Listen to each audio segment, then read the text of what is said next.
আগের দিনের ভ্লগে তো তোমাদের সাথে শেয়ার করছিলাম গায়ে হলুদের পর্ব। তো রাত্রিবেলা আমরা সেজেগুজে উঠে পড়েছি বরের গাড়িতে। এই ফার্স্ট বার আমি বরের গাড়িতে যাচ্ছি বরযাত্রী। আমার খুব এক্সাইটমেন্ট হচ্ছিল জানো। আর তারপরে বরণ ঠরণ করে আমরা চলে গেলাম ভেতরে। ভেতরে গিয়েই মামা বসে পড়লো বিয়ের পিঁড়িতে। আর আমরা সবাই সবাই বসে বসে এরকম ফুল ছুঁড়ছিলাম আর দেখছিলাম বিয়েটা। খুব এক্সাইটমেন্ট হচ্ছিল জানো। আর এখানে তো এখন শুভ দৃষ্টি হচ্ছে। আর আমরা কিন্তু ওদিক থেকে ঘুরে স্টার্টার খেয়ে অলরেডি চলে এসেছি। তো পেটটা যেহেতু ভরা, তো বিয়েটা একটু দাঁড়িয়ে দাঁড়িয়ে দেখাই যায়, তাই না? তো এখন এখানে 7 পাকে বাঁধা হচ্ছে। তো ওইটার রিচুয়ালটা কী বলে ঠিক আমি জানি না, আমি 7 পাকে বাঁধাই আমি জানি।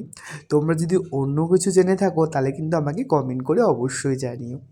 আর এখন লাস্ট পর্বে সিঁদুরদান। তো কেমন লাগলো ওই মিনি ব্লগটা অবশ্যই তোমরা কিন্তু কমেন্ট করে জানিও। ভালো লাগলে একটা লাইক কমেন্ট শেয়ার করে দিও।